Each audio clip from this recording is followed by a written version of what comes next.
తెలంగాణ జై తెలంగాణ జై తెలంగాణ కేసీఆర్ నాయకత్వం వర్ధిల్లాలి. సభాధ్యక్షులు, మన స్థానిక శాసనసభ్యులు, జిల్లా బీఆర్ఎస్ పార్టీ అధ్యక్షులు మిత్రులు చింతా ప్రభాకర్ గారికి, గౌరవనీయులు మన డీసీసీబీ వైస్ చైర్మన్ మాణిక్యమన్న గారికి, గౌరవనీయులు పార్టీ సీనియర్ నాయకులు హకీం గారు, గౌరవనీయులు శివరాజ్ పాటిల్ గారు, గౌరవనీయులు మల్లాగౌడ్ గారు, గౌరవనీయులు బుచ్చిరెడ్డి గారు,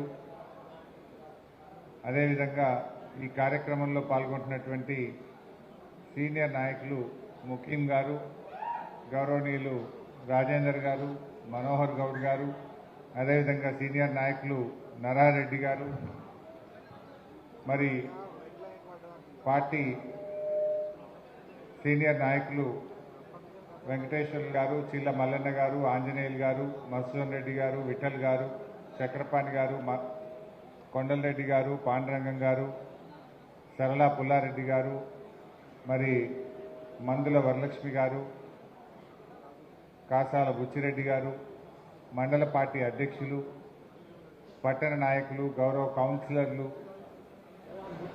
మా డాక్టర్ శ్రీహరి యాదవ్ గారు, పెద్దలు సీనియర్ నాయకులు క్షమించాలి, డాక్టర్ శ్రీహరి యాదవ్ గారు, ఇంకా వేదిక మీద ఉన్న పెద్దలు, ముఖ్యంగా ఈరోజు కాంగ్రెస్ పార్టీ ఎన్ని కేసులు పెట్టినా, ఎంత గుండాయిజం చేసినా, ఎన్ని డబ్బులు పంచినా కూడా అద్భుతంగా గెలిచి వచ్చినటువంటి మా గౌరవ సర్పంచులు, ఉప సర్పంచులు, వార్డు మెంబర్లు, వారందరినీ నేను హృదయపూర్వకంగా మనస్ఫూర్తిగా అభినందిస్తా ఉన్నాను. మా మీడియా మిత్రులకు కూడా నా నమస్కారం. నిజంగా ఈ ఎన్నికలు బీఆర్ఎస్ పార్టీ యొక్క సత్తా ఏందో చాటినాయి. కారు జోరు, కాంగ్రెస్ బేజారు. ఎందుకు ఈ మాట అంటున్నా అంటే ఎప్పుడైనా రూలింగ్ పార్టీ, ఇప్పుడు మనం కూడా 2 సార్లు గవర్నమెంట్లు ఉన్నాం, అంతకుముందు కూడా కాంగ్రెస్ ఉండే, తెలుగుదేశం ఉండే. ఎప్పుడైనా లోకల్ బాడీ ఎలక్షన్లు, సర్పంచ్ ఎలక్షన్లు అనేవి రూలింగ్ పార్టీ 90 పైసలు గెలుస్తుంది, ప్రతిపక్షం 10 పైసలు గెలుస్తుంది. కానీ ఈసారి ఏమైంది, మనం 40%, 4,000కు పైగా సర్పంచులు ఇవాళ బీఆర్ఎస్ పార్టీ గెలిచింది. 4,000కు పైగా గెలిచినాం. అఫ్కోర్స్ రేవంత్ రెడ్డి కథ వేరు, మంది పుట్టిన బిడ్డ కూడా నా బిడ్డనే అంటాడు, ముద్దు పెట్టుకుంటాడు. ఈ కేసు వేరే కేసు ఇది. ఎందుకంటే మొన్న లెక్కలు చెప్పిండు. ఇప్పుడు మనము గెలిచిన సర్పంచులు కూడా ఆయన ఖాతాలోనే వేసుకున్నాడు. ఇప్పుడు సంగారెడ్డిలో మనం 34 గెలిచినాం, కానీ రేవంత్ రెడ్డి ఏమంటాడంటే సంగారెడ్డిలో మనం 25 గెలిచినాం, 29 గెలిచినాం అంటాడు. ఇళ్ళవి కూడా అలానే కలుపుకుంటాడు. అన్ని కాన్స్టిట్యూన్సీలు అట్లనే చేసిండు. సరే, రేవంత్ రెడ్డి సంగతి మనకు తెలియదు ఏం కాదు. అబద్దాలు ఆడడంలో రాజకీయాల్లో భవిష్యత్ అన్న నోబెల్ ప్రైజ్ ఎవరికైనా ఇస్తే అది రేవంత్ రెడ్డికే వస్తుంది. నంబర్ 1 జూటా కోర్. ఒక్కటే సరిగా మాట్లాడతాడా? ఇప్పుడు సర్పంచ్ ఎన్నికల్లో నువ్వు గెలిచిందే 50% లోపల, ఏమంటాడు, నేను 66% గెలిచినా, ఇక మళ్ళా తాప కూడా మాదే గవర్నమెంట్ వస్తుంది అంటాడు. నువ్వు 66% సర్పంచులు గెలిస్తే మళ్ళా గవర్నమెంట్ వచ్చేది ఉంటే, పోయిన తాప మరి బీఆర్ఎస్ పార్టీ 90% సర్పంచులు గెలిచింది, మరి మా గవర్నమెంట్ రాలే కదా. అంటే మనము 90% గెలిస్తే మనకు 39 మంది ఎమ్మెల్యేలు గెలిచిండ్రు.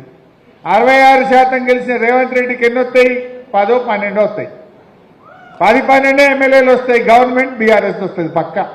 నువ్వు చెప్పిన సూత్రమే నీకు చెప్తున్నా, అంతే కదా. ఇప్పుడు పోయిన తాప 10 జిల్లా పరిషత్లకు 10 మనమే గెలిచినాం.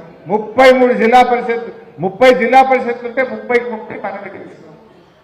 149 మున్సిపాలిటీలు ఉంటే 145 బీఆర్ఎస్ గెలిచింది.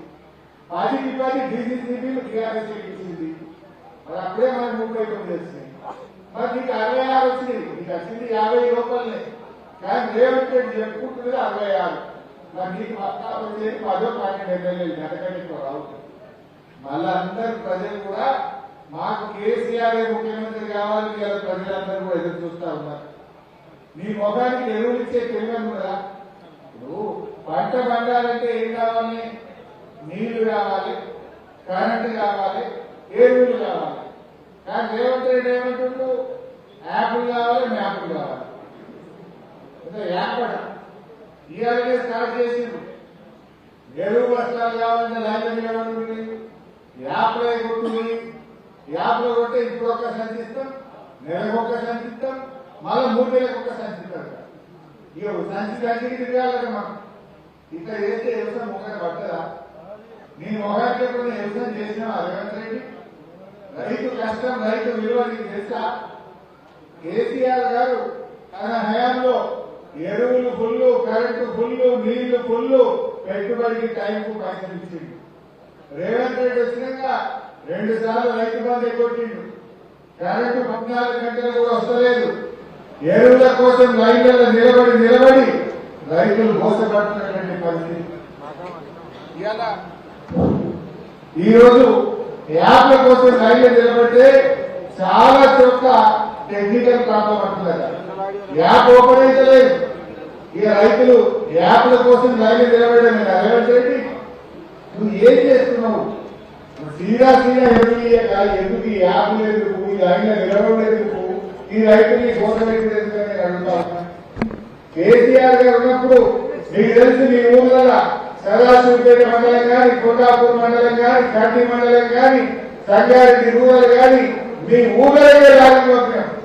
ఆటో కిరాయి లేదు, హమాలి కిరాయి లేదు. రైతన్న సంగారెడ్డికే సదాశివపేటకి రావద్దు, మీ ఊరికే ఎరువుల లాగి పంపిన వాళ్ళేలా అని అడుగుతాం. మీ ఊరికే వచ్చింది. హమాలి కిరాయి లేదు, ఆటో కిరాయి లేదు, రైతులు లేదు. రైతుల ఊళ్ళకే ఎరువుల లాగి పంపిండు కేసీఆర్. కానీ ఎలా రేవంత్ రెడ్డి వచ్చిన ఎరువు బస్తాల కోసం వచ్చి సంగారెడ్డి యాప్లెస్ కోసం లైన్లు నిలబడాలి. కోఆపరేటివ్ పిఎస్సిఎస్ ఆఫీసుల ముందు లైన్లో నిలబడాలి. ఈ పరిస్థితి ఈరోజు ఏర్పడ్డది. చాలా దుర్మార్గం. పోయిన యాత్రకి బోనస్ ఎగ్గొట్టిండు, 2 పంటలకు రైతు బంధు ఎగ్గొట్టిండు, రుణమాఫీ ఎగ్గొట్టిండు పుణ్యాత్ముడు. ఇప్పుడు ఎరువులు చేస్తున్నట్టు అయిపోలేదు. అందుకే మీకు అర్థమైందో లేదో, ఎలక్షన్లు పెట్టమంటే భయపడుతుంది. మన మున్సిపాలిటీ టైం అయిపోయి ఏడాది పెడుతుండే ఎలక్షన్. జడ్పీ టైం అయిపోయి ఏడాది నద్దం 2 ఏళ్ళు అయింది. ఎందుకు పెట్టలేవు ఎలక్షన్ అంటే ఆయనకు అర్థమైంది. కారు గుర్తు కనబడితే కేసీఆర్ యాడికి వస్తాడు. ఇప్పుడు సర్పంచ్ ఎన్నికల్లో కారు ఉండదని పెట్టిండు, ఏ పార్టీ సింబల్ ఉండదని పెట్టిండు, ఎవరు గెలిచినా మావో గారు ఇలా కలుపుకుంటా అని పెట్టిండు. ఆయన భయం పట్టుకున్న ఏడాది నద్దం నుంచి జిల్లా పరిషత్లకు ఎలక్షన్లు పెట్టలేడు. ఏడాది నద్దం నుంచి ఇలా మున్సిపాలిటీలకు ఎన్నికలు పెట్టలేడు. చివరికి కోఆపరేటివ్ కూడా 2 ఏళ్ళు అయిపోయి దాని ఎలక్షన్ పెట్టమంటే నిన్న జీవో ఇచ్చిండు. మేము నామినేట్ చేసుకుంటాడట, వాళ్ళ మనుషుల్ని నామినేట్ చేస్తాడట, ఎలక్షన్ పెట్టాడట.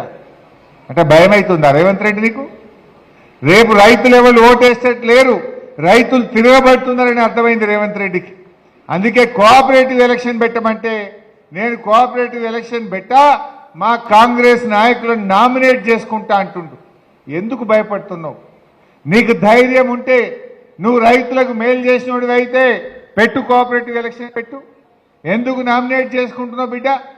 నువ్వు ఎరువులు ఇయ్యలేదు కనుక, రుణమాఫీ చెయ్యలేదు కనుక, రైతు బంధు ఎగ్గొట్టినవు కనుక, బోనస్ ఇయ్యలేదు కనుక, పంటల బీమా చేయలేదు కనుక నీ ఈ బలగొట్టరనే విషయం రేవంత్ రెడ్డికి అర్థమైంది కనుకనే ఇవాళ ఎలక్షన్ పెట్టలేదు. మనం కూడా ప్రజల్లోకి పోదాం.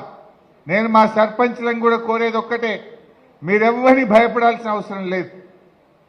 ఎందుకంటే ఆర్థిక సంఘం డబ్బులు, 15వ ఆర్థిక సంఘం డబ్బులు 85% డబ్బులు ఢిల్లీ నుంచి గల్లీకి డైరెక్ట్ మీ సర్పంచ్ అకౌంట్లోకే వస్తాయి డబ్బులు. మధ్యలో రాష్ట్ర ప్రభుత్వం రోల్ లేదు. నా రేవంత్ రెడ్డి ఆపలేడు, నా మంత్రి ఆపలేడు, నా ఎవ్వడు ఆపలేడు. ఢిల్లీ నుంచి డబ్బులు డైరెక్ట్ గా సర్పంచ్ల అకౌంట్లలోకే వస్తాయి. సర్పంచ్ ఎంత పవర్ఫుల్ అంటే ఈ దేశంలో ఎమ్మెల్యేకి చెక్ పవర్ లేదు, మంత్రికి చెక్ పవర్ లేదు, ముఖ్యమంత్రికి చెక్ పవర్ లేదు, ప్రధానమంత్రికి చెక్ పవర్ లేదు. గ్రామ సర్పంచ్కే ఉంది, రాష్ట్రపతికే చెక్ పవర్ ఉంటుంది. You are that powerful. మీకే చెక్ పవర్ ఉంటుంది. ఆ పైసలు ఎవడో ఆపుతాడు, ఎవడో ఆగబడతాడు అని భయపడాల్సిన లేదు. ఆర్థిక సంఘం నిధులు 85% నిధులు నేరుగా సర్పంచుల ఖాతాల్లో జమ అవుతాయి. మీరెవరు భయపడాల్సిన అవసరం లేదు. ఈజీఎస్ డబ్బులైనా, ఈజీఎస్ పట్ల నిర్ణయమైనా ఎవరైనా గ్రామ ప్రథమ పౌరుడు సర్పంచ్ గారే నిర్ణయిస్తారు. ధైర్యంగా పనిచేయండి. త్వరలో సంగారెడ్డి జిల్లా గెలిచిన బీఆర్ఎస్ సర్పంచ్లకు ఒక శిక్షణ కార్యక్రమం పెడతాం. మీ అధికారాలు ఏంది, అధికారులతో ఎట్లా పనిచేయించుకోవాలి, ఏ రకంగా మీరు పనిచేసుకోవాలో మీకు అర్థమయ్యేటట్టు ఒకరోజు మంచి ట్రైనింగ్ ప్రోగ్రాం కూడా పెట్టుకుందాం. ధైర్యంగా మంచిగా ముందుకు పోండి. ఏమున్నా 2 ఏళ్లే ఉంటుంది కాంగ్రెస్ గవర్నమెంట్. మీరు 5 ఏళ్ల కోసం సర్పంచ్గా గెలిచింది మీరందరూ. అవతల ఉండేది మళ్ళా 3 ఏళ్లు బీఆర్ఎస్ గవర్నమెంట్ ఉంటుంది, మన కేసీఆర్ గారే ఉంటారు. మీరు ప్రజలకు ఇచ్చిన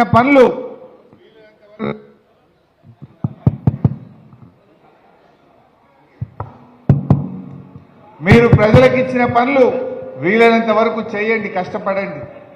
ఏమన్నా మిగిలిపోతే మళ్ళా బీఆర్ఎస్ గవర్నమెంట్ రాగానే నేను దగ్గరుండి వద్దురా బిడ్డ అదే తీసుకుపోయి 2-3 ఉంటేనే డిస్టర్బ్ అవుతుంది. ఉదరి లెక్కేజావు బంద్ కరు. మీరు దగ్గరుండి నేను మీ పనులు ఏమన్నా ఉంటే నేను చేయించే బాధ్యత తీసుకుంటా. ప్రభాకర్ అని ఉంటాడు, నేనుంటా. మీరు ఎన్ని వీలైతే అన్ని చేయండి. ప్రజలకు ఏమన్నా మాట ఇచ్చి కొన్ని మిగిలిపోతే కూడా 2 ఏళ్ల తర్వాత మళ్ళీ మన బీఆర్ఎస్ గవర్నమెంట్ వస్తుంది. ఏమన్నా పనులుంటే కూడా నేను తప్పకుండా చేయిస్తా. మీరు అది స్విచ్ ఆఫ్ చేయబిడ్డ, డిస్టర్బ్ చేయకుండా. బంద్ పెడితే లొల్లి ఉండదు. ఒక 5 నిమిషాలు ఎక్కువ మాట్లాడదు, వాళ్ళకి సన్మానం చేద్దాం. సో నేను దగ్గరుండి మీ పనులు ఏమన్నా ఉంటే నేను పూర్తి చేయించే ప్రయత్నం చేస్తా. మీరెవ్వరు కూడా బాధపడద్దు, చక్కగా పనిచేయండి. మీకు ఏ ఇబ్బంది రాదు. మంచి ఎమ్మెల్యే గారు ఉన్నారు. మేమందరం కూడా మీకు అండగా ఉంటాం. సర్పంచ్గా ప్రజలకు అందుబాటులో ఉండి ప్రజల్లో తలలో నాలుకలాగా ఉండాలి. కొంతమంది ఓడిపోయిన తమ్ముళ్ళు కూడా బాధపడద్దు. ఇప్పుడు నా దృష్టిలో అయితే ఓడిపోయిన వాళ్లకు భవిష్యత్తు ఉంటుంది, గెలిచిన వాళ్లకు బాధ్యత ఉంటుంది. ఎందుకు ఈ మాట అంటున్నా అంటే ఈ తాప గెలిచిన సర్పంచులు చూసిన నేను. పోయిన తాప ఓడిపోయిన వాళ్ళు చాలా మంది ఇప్పుడు గెలిచారు. ప్రజలకు సింపతియో పాపం అనుకున్నారో, పోయినసారి ఓడగొట్టినామనుకున్నారో, ఈ తాప చాలా మంది ఓడిపోయిన వాళ్ళు మళ్ళీ సర్పంచులు చేసింది. అంటే ఓడిపోయిన వాళ్ళకేమో భవిష్యత్తు ఉంటుంది, గెలిచిన వాళ్ళకేమో బాధ్యత ఉంటుంది. ప్రజలకు మిమ్మల్ని నమ్మి మీ మీద ఎంతో విశ్వాసంతో మిమ్మల్ని గెలిపించేది కనుక పొద్దున్న లేవంగానే ఏముంటాయి, ముఖ్యంగా శానిటేషన్, చెత్త సరిగా. ఇప్పుడు కేసీఆర్ గారు మంచిగా ట్రాక్టర్లు కొనిపెట్టిండ్రు ప్రతి గ్రామ పంచాయతీకి. రోజు చెత్త ఎత్తి శుభ్రంగా గ్రామ పంచాయతీలు ఉంచాలి. చెట్లను బాగా పెట్టండి, పెట్టిన చెట్లను కాపాడండి.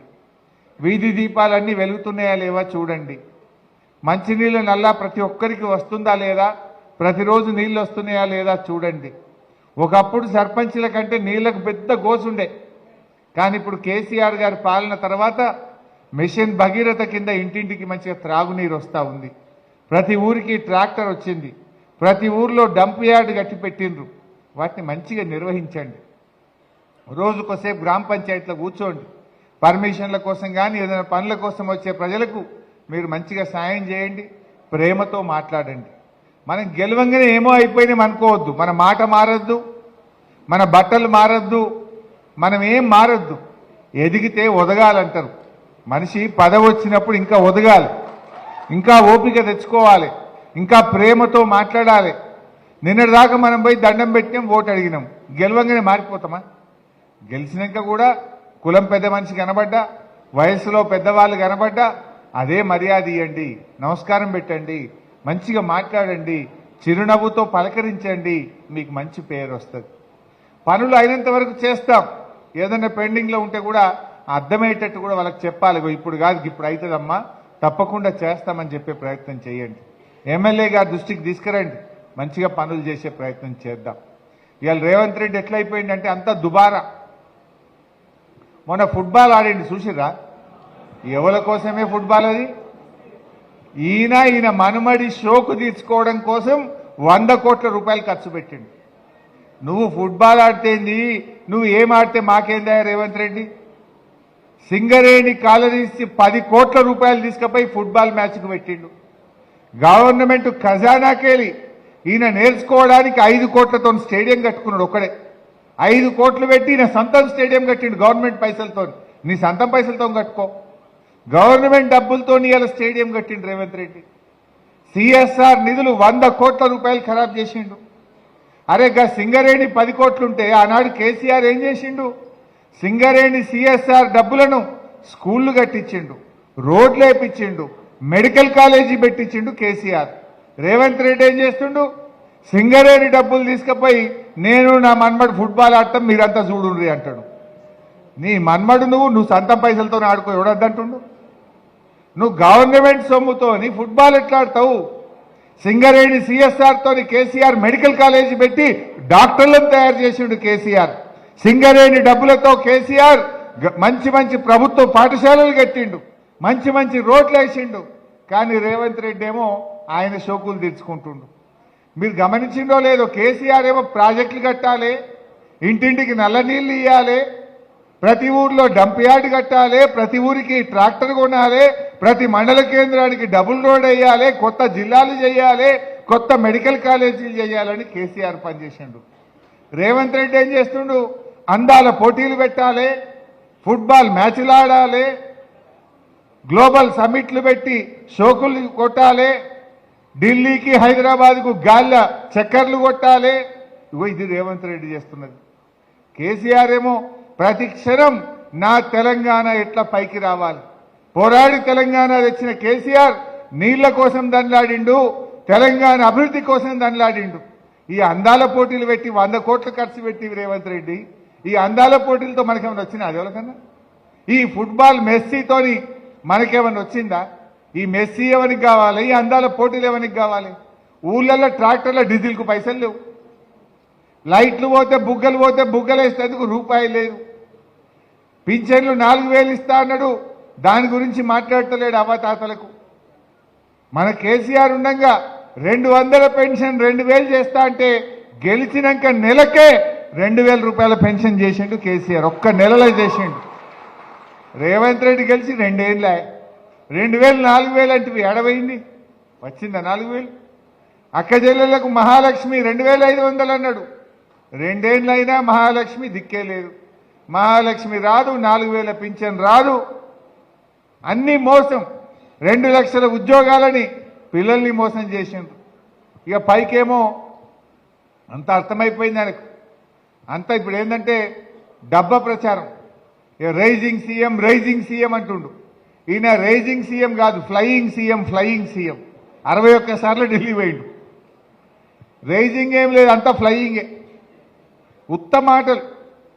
ఇలా ప్రజలు ఇంకా యూరియా కూడా సరఫరా చేయలేని చేతగాని దద్దమ్మ ప్రభుత్వం కదా.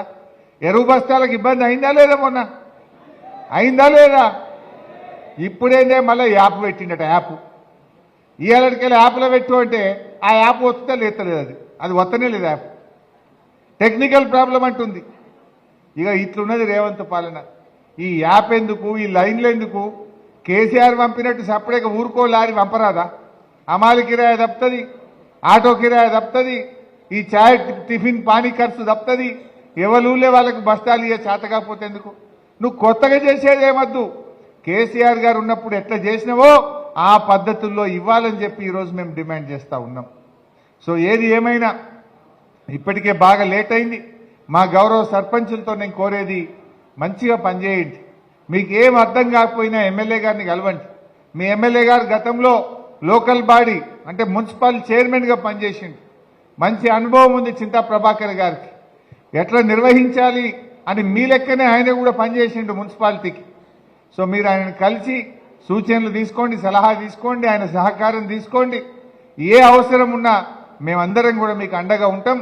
బాగా పనిచేసి బీఆర్ఎస్ పార్టీకి పేరు తెద్దాం. మళ్ళీ మన కేసీఆర్ను ముఖ్యమంత్రి చేసుకుందాం. జై తెలంగాణ.